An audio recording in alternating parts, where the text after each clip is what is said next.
السلام علیکم معزز خواتین و حضرات، پروگرام رائٹ اینگل اور میں ہوں علی ممتاز۔ ناظرین، آج کے پروگرام میں ہم جس طرح سے کل کے پروگرام میں اور پرسوں کے پروگرام میں ہم نے بات کی اس واقعے کو لے کر جو ایسٹرن بائی پاس لاہور پہ پیش آیا اور اس کے بعد سے جو تفصیلات سامنے آ رہی تھیں، جو انویسٹیگیشنز ہو رہی تھیں، پولیس کی طرف سے چھاپے مارے جا رہے ہیں مختلف لوکیشنز پہ، اور کل جو پریس کانفرنس ہوئی جس میں چیف منسٹر پنجاب عثمان بزدار صاحب، آئی جی پنجاب انعام غنی صاحب بھی موجود تھے، اس میں تفصیلات بتاتے ہوئے یہ بتایا گیا کہ ملزمان کی شناخت ہو چکی ہے، ان کی تصویریں بھی میڈیا کو دے دی گئیں۔ ایک تصویر میڈیا پہ پہلے سے تھی جس کو مرکزی ملزم کہا جا رہا ہے عابد، اور جو دوسرا ملزم ہے، مبینہ ملزم ہے وقار الحسن، اس کی بھی کل تصویر دی گئی۔ لیکن آج ہم نے یہ دیکھا کہ وقار الحسن، جس کی ابھی آئی ڈی کارڈ کی تصویر آپ اپنی ٹیلی ویژن سکرینز پہ بھی دیکھ رہے ہیں، آج ماڈل ٹاؤن سی آئی اے میں خود پیش ہو کر وقار الحسن نے کہا کہ میرا اس پورے واقعے کے ساتھ کوئی تعلق نہیں ہے، میرا فون استعمال ہوا تھا۔ تو سوال یہ پیدا ہوتا ہے کہ جو پولیس نے انویسٹیگیشن کی ہے، جو جیو فینسنگ کی اور اس کے علاوہ دیگر میجرز لیے گئے، اور ان تمام میجر سے پہلے جو پولیس کے اوپر عوام میں ایک عدم اعتماد کی فضا ہے، وہ شاید اس سے مزید بڑھ نہ گئی ہو، اور جو ایک سوچ پائی جاتی ہے کہ جی ذمہ دار کوئی ہوتا ہے، کسی کو بھی پکڑ کے پیش کر دیا جاتا ہے اور کہہ دیا جاتا ہے کہ جی یہ وہ شخص ہے یا یہ وہ افراد ہیں جو کسی بھی جرم میں ملوث تھے، اور پھر لوگوں میں یہ بھی اب مختلف حلقوں میں بات ہو رہی ہے کہ جی عین ممکن ہے کہ پولیس مقابلہ کر کے یا اس کو ڈکلیئر کر کے کہہ دیا جائے کہ جی پولیس مقابلہ تھا اور ان کو مار بھی دیا جائے۔ آج کے پروگرام میں ہم سسٹم پہ بھی بات کریں گے کہ سسٹم میں کہاں پر خامیاں ہیں اور ان خامیوں کو کس طرح سے دور کیا جا سکتا ہے۔ آج کے پروگرام میں ڈسکشن کے لیے ہمارے معزز مہمانوں کا تعارف کسی تعارف کے محتاج نہیں، سینئر صحافی اور اینالسٹ آج کے پروگرام میں ہمارے ساتھ موجود ہیں۔ سب سے پہلے افتخار احمد صاحب، آپ کو بہت بہت شکریہ سر کہ آپ نے ہمیں وقت دیا۔ ہمیں آج ہی کے پروگرام میں جوائن کیا ہے سلیم بخاری صاحب نے۔ سلیم بخاری صاحب، آپ کو بھی بہت بہت شکریہ کہ آپ نے آج کے پروگرام کے لیے ہمیں جوائن کیا، اور ہمیں آج کے پروگرام میں سینئر صحافی اور تجزیہ کار صابر شاہ صاحب بھی جوائن کر رہے ہیں۔ صابر شاہ صاحب، آپ کو بہت بہت شکریہ for joining us on the show tonight. سب سے پہلے افتخار صاحب آپ کی طرف آتے ہیں۔ سر، اس واقعے کو اب 3 روز گزر چکے ہیں اور 3 دن میں یہی ڈسکشن ہو رہی ہے، پورے ملک میں اس واقعے کو کنڈیم کیا جا رہا ہے، لوگوں کو غصہ ہے، سب کو تکلیف ہے، اور سب اس تکلیف کو جس طرح سے جس کے ساتھ ہوا ہے اس کو سمجھ رہے ہیں کہ جس طرح یہ ہمارے ساتھ ہوا ہو۔ جو پولیس کی کارکردگی ہے، اس کو آپ کیسے اینالائز کرتے ہیں؟ کہ آپ سمجھتے ہیں کہ پولیس یہی کچھ کر سکتی تھی، یا آپ سمجھتے ہیں کہ پولیس نے ایکسپیکٹیشن سے بڑھ کر پرفارم کیا ہے؟ دیکھیں، جہاں تک تو پولیس سے ایکسپیکٹیشن ہے وہ کبھی بھی پوری نہیں ہو سکتی۔ اس کی بنیادی وجہ ہے کہ ہمارا جو نظام پولیس کا ہے وہ بہت برے حالات میں ہے، اور ایک ہی نہیں کہ ایک ہی محکمے کا نظام خراب ہے، ہمارا ٹوٹل سسٹم میں بڑی ایروجن ہو چکی ہے، بڑا خراب ہو چکا ہے، اور بقول اس سسٹم کے مخالفین کے کہ جو ماضی کے حکمران تھے انہوں نے اس سسٹم کو تباہ و برباد کر دیا ہے۔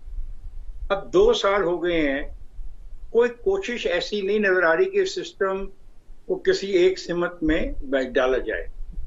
اب دیکھیں، جس جگہ پہ یہ واقعہ ہوا، یہ بات اب تسلیم کر لی گئی کہ وہاں پہ پیٹرولنگ نہیں تھی، اب یہ بات تسلیم کر لی گئی کہ وہاں پہ کسی کی ذمہ داری ہونی چاہیے تھی، اب یہ بات تسلیم کر لی گئی کہ ہاں یہ غلطی تھی۔ اب مجھے بتائیں، جس سسٹم میں وزیر اعلیٰ کے سطح پہ یا پرائم منسٹر کی سطح پہ اس بات کا تعین کیا جائے کہ سڑک کا یہ حصہ کس نے مینج کرنا ہے، اس سے آپ اندازہ لگا لیں سسٹم کیا ہے اور ہم کہاں کھڑے ہیں۔ اب یہ جو واقعہ ہے، ایک شخص جو گاڑی میں جا رہا ہے وہ اس واقعے کو دیکھتا ہے، اور وہ خاتون کا یہ کہنا ہے جو اب تک مبینہ طور پہ ہمارے تک پہنچا ہے کہ وہ خاتون سڑک میں کھڑی تھی اور اس نے اشارہ بھی کیا، اور اس ڈرائیور کا یہ کہنا ہے کہ وہ ایک لمحے کے لیے رکا، اس نے دیکھا کہ کچھ 1-2 آدمی جھگڑا کر رہے ہیں اور پھر وہ نکل گیا۔ اس کا مطلب ہے کہ اس کو بھی رات کے اس اندھیرے میں اپنے آپ کو محفوظ نہیں سمجھا، اس لیے وہ رکا نہیں، اور اس لیے رک کر اس نے اس عورت کی مدد نہیں کی یا اس واقعے کو جاننے کی کوشش نہیں کی۔ تیسری بات، یہ بھی اب بات اسٹیبلش ہو چکی ہے کہ اس عورت نے فون کیا، فون ایک محکمے نے وصول کیا، اس محکمے نے دوسرے محکمے کو کہہ دیا، دوسرے محکمے نے تیسرے محکمے کو کہہ دیا، اور تیسرے محکمے کے جب افراد پہنچے تو یہ ثانیہ ہو چکا تھا۔ اب مجھے بتائیں، اتنی سی باتیں ہیں، یہ 5-6 باتیں میں نے 4 منٹ میں آپ کے ساتھ کر لیں، کیا کوئی جواب ہے کہ یہ سب کچھ کیوں ہوا؟ کیا ان محکمے کے لوگوں سے کوئی ابھی تک بات کی گئی، انکوائری کی گئی، ان کو کچھ سزا دی گئی کہ بھئی جب تمہیں ایک میسج مل گیا تمہاری جو رسپانسبلٹی تھی تم نے وہ رسپانسبلٹی کیوں نہیں نبھائی؟ اور یہ بھی ابھی تک طے نہیں ہوا کہ انہوں نے کیا کرنا ہے. ابھی آپ جیو فینسنگ کی بات کر رہے ہیں. میں کل حیران رہ گیا کہ عجیب قسم کی پریس کانفرنس تھی جس میں چیف منسٹر بھی تھا، کابینہ کے لوگ بھی تھے، آئی جی صاحب جو آئے ہیں جو بڑے کہتے ہیں کہ خفیہ قسم کے وہ آئی جی ہیں، وہ اپنا ٹیلی فون نمبر بھی شیئر کرنے کو تیار نہیں کسی کے ساتھ، اور ان کا جواز یہ ہے کہ یہ معاملہ بہت سینسٹیو ہوتا ہے اور سیکورٹی کا معاملہ ان کا نمبر بھی، وہ بھی موجود تھے. سب نے ہمیں ایک بات بتایا کہ کچھ لوگوں کو انہوں نے پکڑنے کی کوشش کی اور وہ ایک آدمی ایک کھلی جگہ پہ کھیت میں ایک مکان سے اپنی بیوی کے ساتھ بھاگ گیا. ختم. ایک کے بارے میں کہا کہ ہم اس کو دیکھ لیں گے، یہ اس کی فوٹو ہے. دو، جیو فینسنگ کے بارے میں کسی نے کچھ نہیں بتایا کل کی پریس کانفرنس میں کہ جیو فینسنگ کے نتائج کیا ہیں. میں کیا اس پہ کیا بات ہم کرنا چاہتے ہیں، مجھے تو سمجھ نہیں آ رہی ہے. نہ میں پولیس کا افسر ہوں، نہ آپ پولیس کے افسر ہیں. یہ وہ عام سی باتیں ہیں جو لوگوں کے ذہنوں میں کلبلا رہی ہیں. آج میں گاؤں میں تھا، آپ یقین کریں میرے گاؤں کے لوگ بھی اس باتوں کو، ان سوالوں کو مجھ سے بہتر سوال وہ ریز کر رہے ہیں. وہ کہہ رہے ہیں کہ یہ ایک آدمی جس کو آپ بتا رہے ہیں کہ وہ وہاں سے آ گیا، یہاں پہ ریپ کر کے واپس چلا گیا، 2013 میں کا وہ ریپسٹ ہے، 2013 سے اب تک وہ کہاں تھا، کیوں نہیں گرفتار کیا گیا. یہ کہنا ہے کہ اس کا خاندان چھوڑ کے آ گیا تو کیا مقدمات اس قسم کے طے ہو جاتے ہیں، ختم ہو جاتے ہیں. عجیب قسم کے لوگ سوالات اٹھا رہے ہیں. ان سوالات کا جواب ریاست کے اداروں نے دینا ہے. ریاست کے اداروں کے افراد کا رویہ یہ ہے کہ وہ کھل کے بات کرنے کو تیار نہیں، ہر چیز کو سیکرٹ کہہ رہے ہیں اور تصویریں جاری کر رہے ہیں. یعنی مجھے کہہ رہے ہیں سیکرٹ ہے، سیکورٹی کا ایشو ہے، خود تصویریں ان کی جاری کر رہے ہیں. تو میں اس پہ کیا کہہ سکتا ہوں ماں سوائے یہ کہ ہم سب ذمہ دار ہیں. ہم اس بدماشی کے، اس عیاشی کے اور اس لفظ نہیں مناسب کہ ہم سب ذمہ دار ہیں. ہم سب ذمہ دار. ہم نے عورت کو ایک آزاد سمجھ لیا ہے. عورت کو ہم نے اپنے جو جنسی خواہشات ہیں اس کی تکمیل کرنے کے لیے اپنی ذمہ داری سمجھ لی ہے. ہم بچوں کے ریپ کر رہے ہیں، ہم بچیوں کے ریپ کر رہے ہیں، ہم عورتوں کے ریپ کر رہے ہیں. ہم ایک ریپسٹ سوسائٹی بنتے جا رہے ہیں. اور اس کی وجہ یہ ہے کہ جن وجوہات کی بنا پہ یہ ہو رہا ہے، نہ تو ہم سنجیدگی سے ان کو ریزالو کرنا چاہ رہے ہیں اور نہ ہی ہم کس کو سزا دینا چاہ رہے ہیں. اگر پکڑ بھی لیں گے تو پھر کہا جائے گا سزا کیسے دی جائے، کیونکہ سزا کے لیے ایویڈنس چاہیے. ایویڈنس کہاں سے آئے گا؟ وہ خاتون فرض کریں نہیں آنا چاہتی، باوجود نہیں آنا چاہتی. تو اب ڈی این اے تھا نا، جی بالکل. ڈی این اے سے دنیا میں 30 سال کے بعد ملزمان کو گرفتار کیا گیا اور ان کو سزائیں دلوائی گئی ہیں.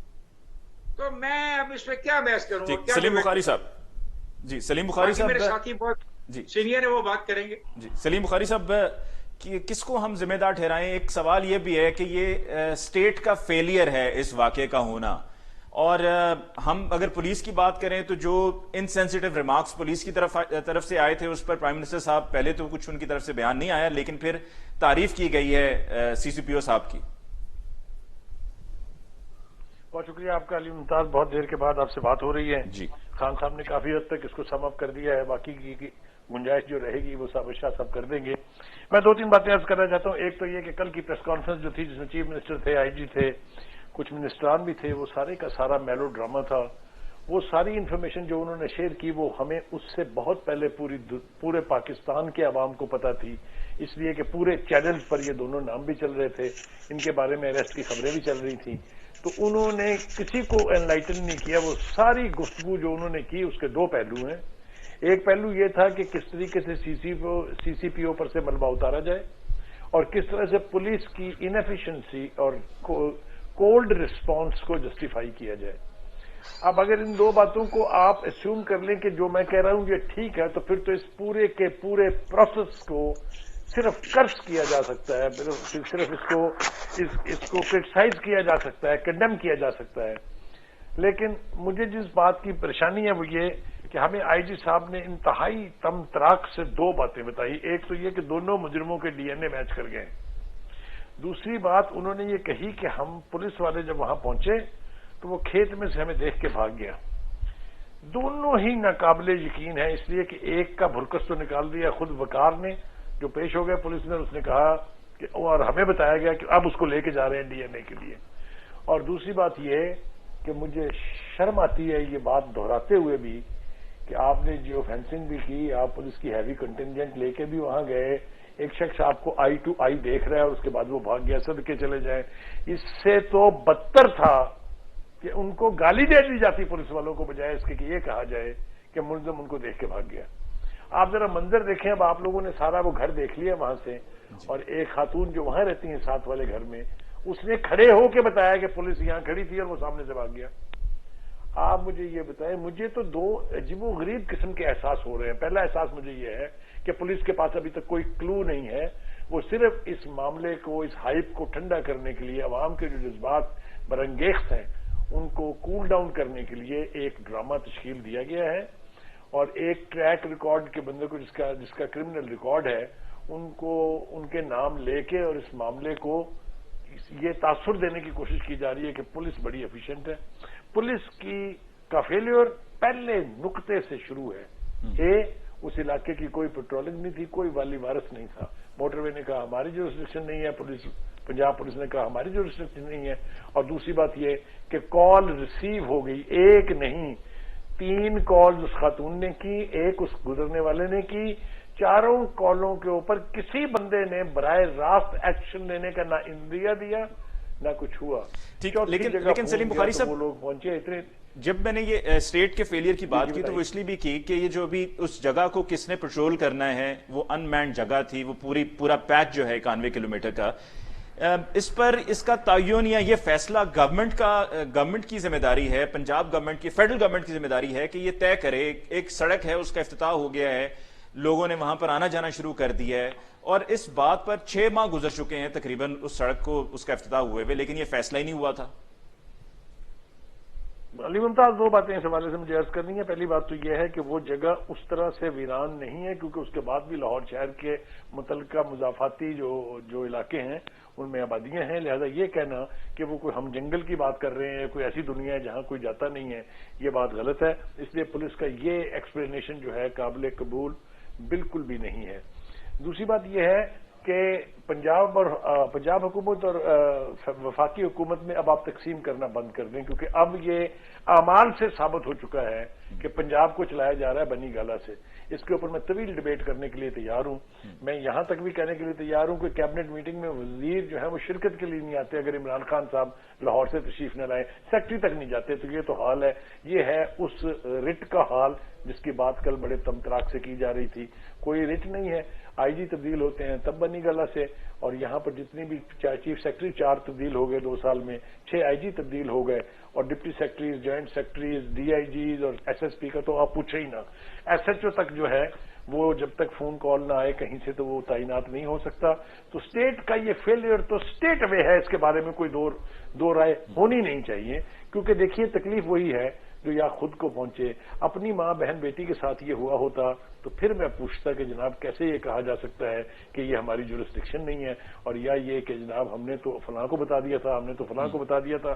کسی کی ماں بیٹی تھی. سی سی پی او کا خاص طور سے میں ذکر کرنا چاہتا ہوں، جس کو جب یہ پتا چلا کہ خاتون جو ہے وہ سیٹل ہوئی ہوئی ہے فرانس میں، تو وہ کس ڈھٹائی سے یہ کہتے ہیں کہ یہ فرانس نہیں ہے. ارے بابا، آپ کے بڑے تو بات کرتے ہیں ریاست مدینہ ہونے کی، جس جیسا دنیا میں کوئی تھا ہی نہیں. مجھے تو اب یہ سوچنا پڑے گا کہ 3 قسم کی ریاست مدینہ تھی. ایک رسول کریم کے آنے سے پہلے، ایک ان کے دور کی، ایک ان کے چلے جانے کے بعد خلفائے راشدین کے بعد جو مسلمان حکومتیں رہی. اور بھائی یہ بتا دو ہمیں ان تینوں میں سے کون سی ہے، کیونکہ جو حالات ہیں وہ تو ایسے لگتا ہے کہ یہ رسول کریم کی بعثت سے پہلے کی جو ریاست مدینہ تھی، جہاں پر ہر چیز جو ہے کوئی لالسنس تھی کمپلیٹلی، یہ وہ ریاست مدینہ ہے اگر، تو پھر ہمیں صبر آ جائے گا. بالکل صحیح. اور ابھی یہ مولانا فضل الرحمان صاحب کا بھی بیان چل رہا ہے، ٹکٹس چل رہے ہیں ریاست مدینہ والی ہی بات کو لے کر، اور ان کا یہ بھی کہنا ہے کہ سر عام پھانسی کا ایگزیکٹو اختیار حکومت کو ہوتا ہے. صابر شاہ صاحب آپ کی طرف آتے ہیں. آپ کے پاس کچھ اس سانحے کو لے کر کچھ لیٹسٹ اپڈیٹس بھی تھیں، مجھے بتایا گیا. جی علی ممتاز، میں کرائم رپورٹر تو نہیں ہوں، لیکن اتفاق سے کوئی 2-4 چیزیں مجھ تک پہنچی ہیں. میرا خیال ہے یہ ٹی وی پر آ جائیں گی اور 1-2 گھنٹے تک یا اخبارات میں آ جائیں گی کل. وہ ایک تو یہ ہے کہ یہ جو صاحب خود پیش ہوئے ہیں D S P model town Hasnain کے دفتر میں، وقار نام ہے جن کا، ان کی تصویر کوئی 2-3 گھنٹے پہلے آئی جی پنجاب نے اس متاثرہ خاتون کو بھیجی پہچاننے کے لیے، تو انہوں نے کہا یہ میرا ملزم نہیں ہے. آئی ریپیٹ، خاتون نے کہا یہ میرا ملزم نہیں ہے. اچھا، ان کا ڈی این اے ٹیسٹ کل آنا ہے، اور جہاں تک ڈی این اے ٹیسٹ کی بات ہے، وہ یہ جو ان کی ایجنسی ہے فورینزک سائنس ایجنسی، اس کے کو ڈائریکٹر جنرل طاہر صاحب، انہوں نے ایک سائٹمنٹ میں جو مس گائیڈ کیا ہے چیف منسٹر صاحب کو اور دیگر افسران کو، اس کی وجہ سے معاملہ سنبھالا نہیں جا رہا. اور جیسا آپ کو بخاری صاحب نے کہا، کہانی میں جھول ہے کہ سی ٹی ڈی جائے اور آپ کہیں کہ جی ملزم اپنی بیوی کو لے کے بھاگ گیا. یہ چیزیں سمجھ نہیں آتی. یہ ایک پوائنٹ پہ تو میں بخاری صاحب کے ساتھ بالکل متفق ہوں. اچھا جی، دوسری بات یہ ہے کہ ذیشان اصغر صاحب ایک ایس ایس پی ہیں، وہ کھوجی لے کر گئے وہاں پہ. یہ کچے کا علاقہ ہے، فوجیوں نے پاؤں کے نشان ڈھونڈ لیے کچے میں، لیکن جو ہی وہ سامنے والی سڑک پر پہنچے پاؤں کے نشان غائب ہو گئے. اب دوسرا طریقہ تھا کہ متعلقہ کرمنل سے پوچھا جائے کہ تمہارے کون کون سے ساتھی کرمنل یہاں پہ واردات کرتے ہیں. وہ تعداد 150 نکل آئی، 150. وہ بھی بڑا مسئلہ پڑ گیا. 150. تیسرا طریقہ یہ تھا جیو فینسنگ کا. وہ ہزاروں ٹیلی فون جیو فینسنگ کی زد میں آ گئے. تو خیال یہی ہے کہ جتنی بھی مدد ابھی تک پولیس کی ہے وہ اسی وقار نے کی ہے جو خود پیش ہوا ڈی ایس پی حسنین کی عدالت میں. اچھا، پھر جو ایس پی سول لائنز ہیں صفدر رضا کاظمی، وہ جب وقوع پہ پہنچے تو سب سے پہلے انہیں معلوم ہوا کہ یہ خاتون فرینچ نیشنل ہیں. انہوں نے ان کا پرچہ فوری کیا. اچھا، تیسری بات یہ ہے کہ یہ آپ حیران کن بات ہے کہ جس جگہ پہ وقوع ہوا ہے، اسی جگہ سے 1 کلومیٹر دور آج سے 1.5 مہینہ پہلے ایک ہاسپٹل کی لیڈی کمپاؤنڈر کا بھی ریپ ہو چکا ہے. پولیس کے نالج میں ہے، پرچہ درج ہو چکا ہے. یہ علاقہ ان مینڈ ہے، یہ علاقہ جو ہے بالکل علاقہ غیر بنا ہوا ہے. آئی جی پنجاب نے 2 مہینے پہلے آئی جی موٹر وے کو خط لکھا تھا کہ یہاں پہ بندے لگائے، انہوں نے ان کی بات نہیں سنی. سو یہ تو وہ چند اطلاعات ہیں. عابد کے پیچھے جو مرکزی ملزم ہے پولیس گئی ہوئی ہے، لیکن خیال یہ ہے کہ ان کے ڈیلے کرنے کی وجہ سے وہ بھی بھاگا. اور 2 اور چیزیں آپ کو بتاؤں کہ پاکستان تحریک انصاف کی کوئی خاتون رہنما ہے مسرت جمشید چیمہ، انہوں نے کوئی ٹویٹ کیا جس کی وجہ سے سارا معاملہ بیڑا گرک ہوا کہ ہم نے ملزم پکڑ لیے. ان کی تقلید کی یہ جو شہباز گل ہیں انہوں نے جی. اس کے بعد یہ مسرت جمشید چیمہ نے اپنا ٹویٹ جو ہے اس کو ڈیلیٹ کر دیا، لیکن تب تک دیر ہو چکی تھی. سو آئی جی پنجاب تو شاید کہیں سے اطلاع لے ہی رہے ہوں گے یقیناً. چیف منسٹر اپنے ہی ساتھیوں کی نااہلی، نالائکی، ایکسائٹمنٹ کا نشانہ بنے ہیں. میں اس میں یہ نہیں کہوں گا کہ وہ میلا فائڈی تھی. اور جہاں تک اس خاتون کی بات ہے علی ممتاز، تو انہوں نے یہ بتایا ہے پولیس کو کہ جی میں جی ٹی روڈ سے جا رہی تھی، مجھے ایمرجنسی جانا تھا، مجھے میری کزن نے کہا کہ تم یہ رنگ روڈ لے لو اگر راستہ بھول رہی ہو تو اس نے کہا میں نے خاموشی سے رنگ روڈ لے لیا، یہ سوچ کے کہ چونکہ فرانس میں ہر 5 کلومیٹر کے بعد ایک پیٹرول پمپ ہے تو یہاں بھی ہوگا. یہ ساری کوتاہیاں اپنی جگہ ہیں. ایسا نہیں ہونا چاہیے. ہمارا ملک سیف نہیں ہے. کہیں کہیں میں سی سی پی او سے ایگری کرتا ہوں، اگرچہ ان کی الفاظ کے چناؤ اور ٹائمنگ سے بھی ایگری نہیں کرتا، لیکن کہنے کا مقصد یہ ہے کہ ان کے 7 سالہ بچے کے سر پہ بندوق رکھ کے اس خاتون کو مجبور کیا گیا وہ نیچے اترے. جب ڈولفن کے محافظ یہاں پہ پہنچے ہیں ڈولفن فورس کے، تو انہوں نے بتایا کہ خاتون قرآنی آیات کا ورد کر رہی تھی. سو جتنی بھی یہ کانسپریسی تھیریز ہیں جس سے خاتون پہ الزام وغیرہ لگے ہیں، وہ یہاں سے اثرات ظاہر ہو جاتے ہیں. سارا معاملہ پولیس کی حیثیت شاہ صاحب ہمیں ایک بریک لینی ہے. جی ہمیں ایک بریک لینی ہے اس موقع پر، اور بریک کے بعد جب ہم لوٹ کر آئیں گے تو ہم اس سوال کی طرف آئیں گے کہ جو سزا کا معاملہ ہے، کیونکہ یہ بھی ڈسکشن ہو رہی ہے کہ جی ایک ملزم پکڑا جاتا ہے، وہ سرکاری خرچے پہ جیل میں پلتا ہے، جو مدعی ہوتا ہے یا جن کے ساتھ کچھ اس طرح کا کوئی بھی واقعہ پیش آتا ہے وہ عدالتوں میں جاتے ہیں، پیشیوں پہ پیشیاں بھگتتے ہیں. اگر کسی کا خدا نخواستہ کسی نے قتل کر دیا ہے تو 3 سال گزر جاتے ہیں، وہ پل رہا ہوتا ہے سرکاری خرچ پر، اور مدعی جاتے ہیں، جا کر پیشیوں پہ جا کر اسی کو دیکھتے ہیں بار بار، اور دیکھ کر جو تکلیف میں سے گزرتے ہیں کہ یہ وہ شخص ہے کہ جس نے ان سے ان کا پیارا چھین لیا اور قتل کیا، اور یہ معاملہ چلتا رہتا ہے. اور پھر اتنا پریشر کسی نہ کسی طریقے سے مدعی پہ بلڈ کیا جاتا ہے کہ وہ ایک عرصہ گزر جانے کے بعد پھر وہ بیک آف بھی کر جاتا ہے. اسی کو لے کر ہم بات کریں گے ایک بریک کے بعد.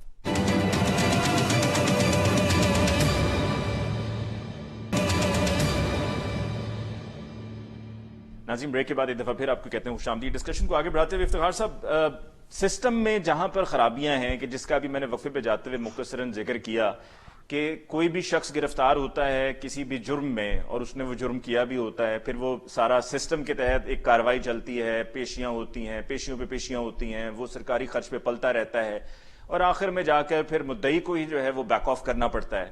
اور جب اس طرح کے پھر معاملات اور آخر میں اینڈ رزلٹ یہ نکلتا ہے تو پھر جرم کرنے والا جو ہے وہ تو یہی سوچے گا. اور اس کیس میں بھی جس کے بارے میں بتایا جا رہا ہے عابد کا، یہ 2013 میں بھی اس نے کچھ ایسے کیا تھا، لیکن پھر اس کے بعد چونکہ اس کو وہاں پہ چھوٹ مل گئی تو اس کو نظر آیا کہ جی سسٹم میں یہی چلتا ہے، کچھ کروں گا بچ نکلوں گا.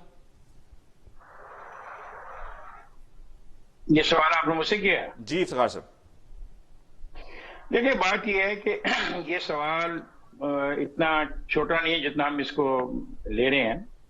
یہ ہمارے نظام میں بنیادی تبدیلیوں کی ضرورت ہے. مثلا لا آف ایویڈنس جو ہے اس میں تبدیلی کی ضرورت ہے. ہماری پروسیکیوشن میں بالکل کچھ بھی نہیں ہے. مثلا یہ جو ڈی این اے کی ہم بات کرتے ہیں اور بہت زبردست یہ انتظام کیا گیا ہے پنجاب کے اندر ڈی این اے کا، دوسرے صوبے بھی اس کا فائدہ اٹھا رہے ہیں. لیکن افسوس ہے کہ ایک اگر دور دراز علاقے کا کوئی تھانہ ہے اور وہاں کے تھانے کا کوئی تفتیشی افسر ہے تو اس کو اس ڈی این اے کے بارے میں کوئی تربیت نہیں ہے. اس کو نہیں پتا کہ اس نے جو چیزیں اکٹھی کرنی ہیں وہ کیسے اکٹھی کرنی ہیں. میرے دوست بتا رہے تھے کہ کھوجیوں کی خدمات بھی حاصل کی گئی. کھوجیوں کو تو ہم آج بھی لینے کو تیار ہیں، لیکن ڈی این اے کے بارے میں ہم اپنے جو تفتیشی افسران ہیں پورے پنجاب بھر کے تھانوں کے، ان کو کوئی ریفریشر کورس کرانے کو تیار نہیں، نہ ہی کوئی ریفریشر کورس ان کو کرایا جا رہا ہے، جس کا نتیجہ ہوتا ہے کہ پہلی ہی بنیاد پر آپ کا کیس کمزور ہو جاتا ہے اور آپ کو پھر جھوٹی گواہی پر اعتبار کرنا پڑتا ہے یا ایسی چیزوں پر اعتبار کرنا پڑتا ہے جو آگے جا کے عدالت کے اندر جب ان پہ گرا ہوتی ہے وہ ختم ہو جاتے ہیں. دوسری بات ہے ہماری جو پروسیکیوشن کی جو ڈپارٹمنٹ ہے اس کی تنخواہیں بہت کم ہے. جب پروسیکیوشن والے کیس تیار کرتے ہیں تو ان کے سامنے جو وکیل بچانے کے لیے ملزم کو کھڑا ہوتا ہے وہ بہت زیادہ پیسے کما رہا ہوتا ہے اور اس کے پاس بہت اچھی لائبریری ہوتی ہے، اس کے پاس بہت سارے ریفرنس بکس ہوتی ہیں. ہمیں یہ بھی دیکھنا چاہیے کہ ہم کیا کر رہے ہیں. یا تو ہم اس نظام کو بدل دیں اور ہم واپس جیوری سسٹم پہ چلے جائیں تاکہ جیوری کا فیصلہ ہو، اور اگر ہم جیوری سسٹم پہ واپس جانا چاہتے ہیں تو ہمیں بہت ساری تبدیلیاں کرنی پڑیں گی. انگریزوں کا یہ اگرچہ انگریز اپنے ملکوں میں تو بعض جیوری استعمال کرتے ہیں، ہمیں انہوں نے جیوری سے 1920-21 کے بعد محروم کر دیا. یا ہم اس پہ واپس چلے جائیں، یا پھر ایک بات ہے کہ ہم لوکل پولیٹک سسٹم اس حد تک مضبوط کر دیں کہ یہ مقدمات چلے جائیں لوکل گورنمنٹ کے حوالے. اس کے دو فائدے ہیں کہ ایک وقوع اگر کسی ڈسٹرکٹ میں ہوا ہو تو اس ڈسٹرکٹ کے رہنے والوں کو بخوبی علم ہوتا ہے کہ یہ وقوع کیا ہے. جس گاؤں میں قتل ہوتا ہے یا ریپ ہوتا ہے یا چوری ہوتی ہے اس گاؤں پورے کو پتہ ہوتا ہے حقیقی طور پر کہ ریپ کس نے کیا، چوری کس نے کیا اور قتل کس نے کیا. جب وہ آتے ہیں شہر کے اندر، جب وہ اے سی کی عدالت میں آتے ہیں، جب وہ اپنا ریکارڈنگ ہوتی ہے ان کی اسٹیٹمنٹ کی تھانے سے جب واپس آتا ہے سارا معاملہ بگاڑ یہاں پہ پیدا ہوتا ہے. آپ جو بات کر رہے ہیں نا کہ مجرم بچتا کیسے، مجرم ہمارے جو نظام ہے اس کی کمزوریوں سے بچ رہا ہے. ہم نے ایک بہت پیسہ لیا اپنے جسٹس سسٹم کو بہتر بنانے کے لیے. حالت یہ ہے کہ ہم اس کو بھی صحیح طور پہ استعمال نہیں کر سکے. اب میں نے 3 باتیں کی. نمبر 1 پروسیکیوشن کی تنخواہیں اور پروسیکیوشن کو کس طریقے سے پیش کرنا ہے، اور جس آدمی نے جا کے وقوع سے تمام ثبوت اکٹھے کرنے ہیں کیا وہ تمام ریفریشر کورسز کو کر چکا ہے، کیا اس کو پتہ ہے. مثلا آپ اسی میں ڈی این اے کریں. یعنی کل چیف منسٹر کی حد تک آ گیا، ڈی این اے مل گیا، پکڑ لیا، اور آج مجھے آپ بتا رہے ہیں کہ ڈی این اے کے لیے آپ جا رہے ہیں. تو میں اس پہ دیکھ رہے ہیں اس پہ پھر کیا ہوگا. مذاق لگتا ہے نا کہ وزیر اعلیٰ بیٹھا ہوا ہے، اس کے ساتھ آئی جی صاحب بیٹھے ہوئے ہیں جو کہتے ہیں کہ ان کا ٹیلی فون نمبر کسی کے پاس نہیں ہونا چاہیے کیونکہ سیکورٹی کے ایشوز ہیں. وہ شخص ہمیں بتا رہا ہے کہ سب کچھ ہو گیا، ڈی این اے مل گیا، ڈیٹا بیس میں پہنچ گئے، اور آپ خود کہہ رہے ہیں، مجھے بھی بتا رہے ہیں کہ وہ تو ابھی جا رہے ہیں. تو یہ جو چیزیں ہیں یہ بہت خوفناک ہے. کسی کیس کو بچانے کے لیے پوری ریاست ڈٹ گئی ہے. اب مجھے بتائیں اس کا کیا جواب ہے آپ کے پاس کوئی ہے وہ جواب؟ جب ریاست نے فیصلہ کر لیا اپنی نلائکی اپنی حماقت کو بچانے کے لیے یہ کرے گی تو اس کا فیصلہ کس کو، اس کا فائدہ کس کو جائے گا؟ Benefit of doubt will go to the criminal, اس میں جائے گا. وہ کہے گا جناب یہ تو سب اکٹھے تھے. اس بٹاس کا وکیل کیا کہے گا؟ کہے گا جناب اس کیس میں تو چیف منسٹر پارٹی بن گیا، آئی جی صاحب پارٹی بن گئے، سی سی پی او کی پارٹی بن گیا، تو مجھے انصاف کہاں سے ملتا؟ ان لوگوں نے جو ایویڈنس میرے خلاف اکٹھا کیا وہ دباؤ کے تحت کیا، کیونکہ وہ خود دباؤ میں تھے، وہ چیف منسٹر کے احکامات مان رہے تھے. یہ ہوگی اس کی اپنا کھلی ضمانت کے لیے اور کیس کو ختم کرانے کے لیے. سلیم بخاری صاحب، یہ کام ایک ایسے جگہ، یہ کام ایک ایسے جگہ لیول کا تھا. ایک بات اور کیا کہ میں آپ کو دیتا ہوں واپس مائک.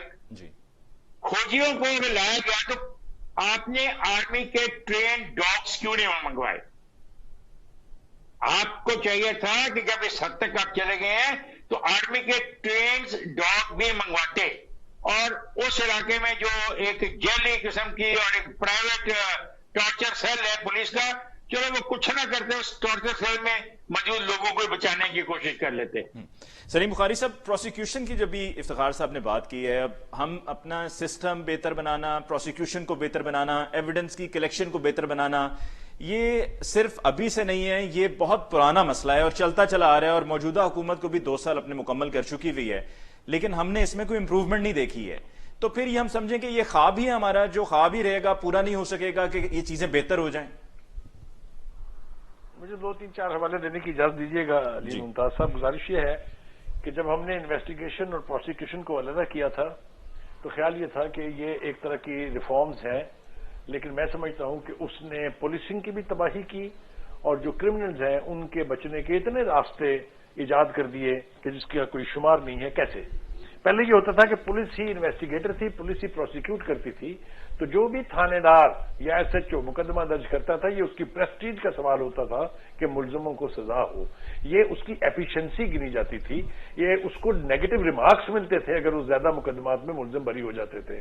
یہ سلسلہ ان دونوں کو علیحدہ کرنے کے بعد ختم ہو گیا. جتنی مرضی آپ انویسٹیگیشن کر دیجئے، جب وہ پروسیکیوشن میں جائے گی تو ان کی مرضی ہے، جس کو مرضی ویک ڈیفنس کے اوپر فارغ کروا دیں. جتنے راستے کرپشن کے کھلے ہیں اس کے بعد سے، میں اس کی آپ کو اس وقت شاید وقت نہیں ہے اس کی تفصیل کے لیے. یہ بات میں بڑے وثوق سے اس لیے کہہ رہا ہوں کہ خود میرا باپ 36 سال تک پولیس میں تھا اور میں نے بہت قریب سے ان کے پروسیسز میں ان سے بریفنگ بھی لی، میں ایجوکیٹ بھی ہوا ان سے. تو اس بات کو کسی بھی ماہر پولیس سے پوچھ لیجیے گا جو میں نے کہا اس میں وزن ہے کہ نہیں. ایک بات.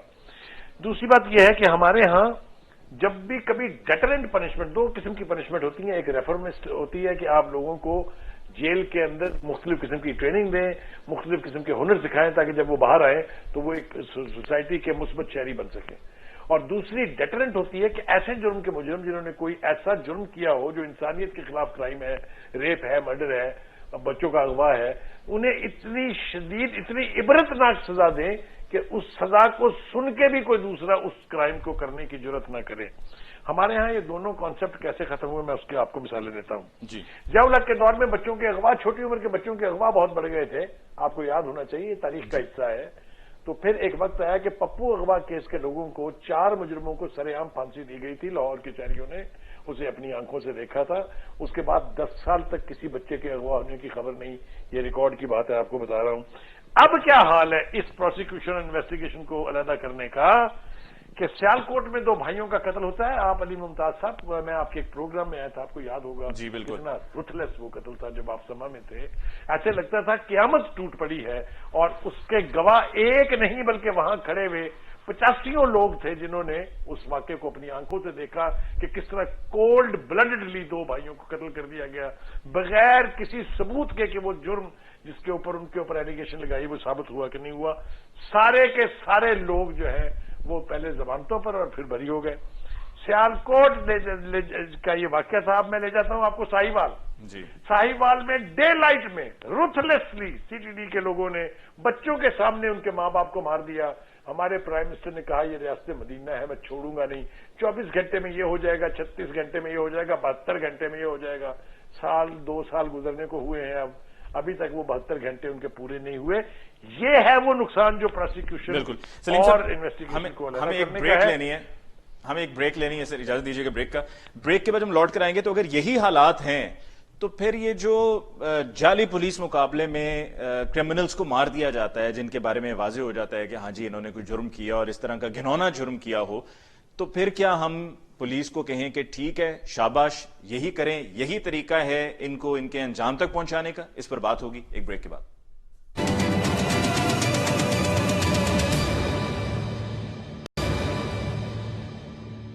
ناظرین بریک کے بعد ایک دفعہ پھر آپ کی خدمت میں حاضر. صابر شاہ صاحب آپ کی طرف آتے ہیں. سر جو وقفے پہ جاتے ہوئے میں نے ایک پوائنٹ ریز کیا تھا کہ جو پولیس کی طرف سے پھر پولیس مقابلوں میں مار دیا جاتا ہے مختلف جرائم میں ملوث افراد کو, تو کیا پھر آپ اس کو سیکنڈ کریں گے کہ اگر یہی پروسیکیوشن کا, ایویڈنس کلیکشن کا سسٹم کے یہی معاملات ہیں, عدالت میں جس طرح سے مدعی خوار ہوتے ہیں, ان کو ستایا جاتا ہے, رول دیا جاتا ہے ان کو, تو پھر جو پولیس کرتی ہے کہ گھنونے جرم میں جو بھی افراد ملوث ہوتے ہیں ان کو پولیس مقابلے میں مار دیا جاتا ہے, تو پھر کیا آپ اسے اپروو کریں گے؟ ٹھیک ہے, اچھا کام ہے.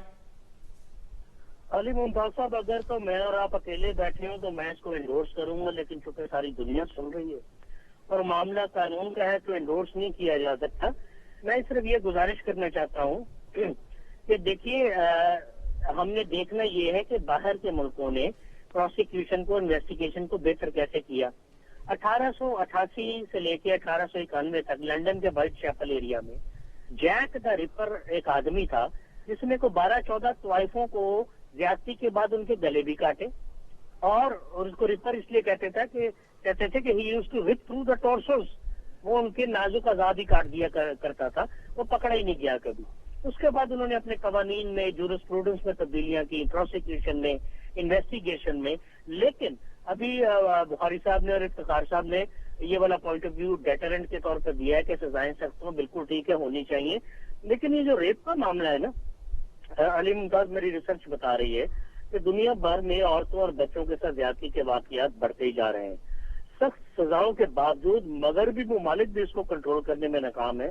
مثلا 2018 میں انڈیا میں 34,000, دلی کو دنیا میں 15 ملین, ساؤتھ افریقہ میں پچھلے سال 66,196 ریپ ہوئے, سویڈن میں 5,960 ریپ ہوئے, امریکہ میں 84-85 ہزار ریپ ہوئے, آسٹریلیا میں 6,500 ریپ ہوئے, بیلجیم میں 3,000 ریپ ہوئے.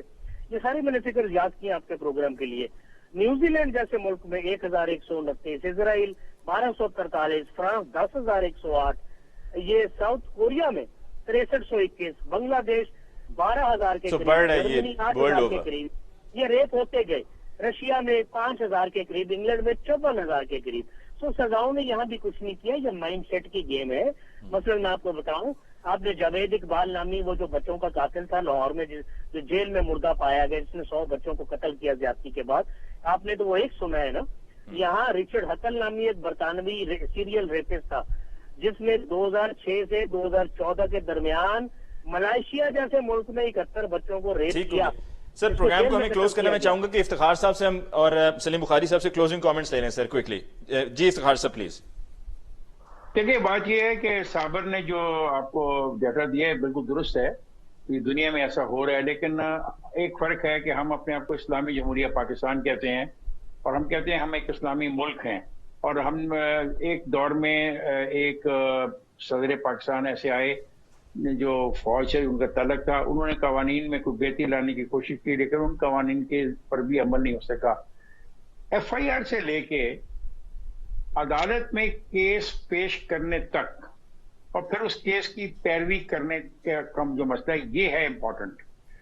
صابر جتنے باتیں کر رہا ہے یہ بالکل درست ہے, لیکن صابر کو یہ بھی پتا ہے کہ مرڈر کے کیس میں, not in the case of rape, murder کے کیسز میں اور ریپ کے کیسز میں وہاں پہ ریاست فریق بن جاتی ہے, یہاں پہ افراد فریق بنتے ہیں اور اس کا فائدہ اٹھاتے ہیں. انہیں اسلامی قوانین کا دیت لے لی, معاف کر دیا, پیسے لے لیے. اب میرا خیال ہے وقت آیا کہ ہمیں اپنے جو آفیسرز ہیں, جو نوجوان ہیں, جو اے ایس آئی ہے, جو تفتیشی افسر ہے, تفتیشی افسر کی ٹریننگ پہ بہت پیسہ لگانے کی ضرورت ہے. اس کو باہر بھی بھیجنا چاہیے. یہ جو افسروں کو باہر بھیج دیتے ہیں نا, ایس ایس پی کو بھیج دیا, آئی جی کو بھیج دیا, ڈی آئی جی کو بھیج دیا, انگلش پڑھ کے آگے, انگلش سیکھ کے آگے, نہیں, ان لوگوں کو بھیجیں اور پھر ان کے پروفیشنل کورسز پاکستان میں بھی کروائے جا سکتے ہیں, مختلف صوبوں میں کروائے جا سکتے ہیں. میں یہ سمجھتا ہوں کل کا جو واقعہ ہے, دو چیزیں بڑی کلیئر ہیں.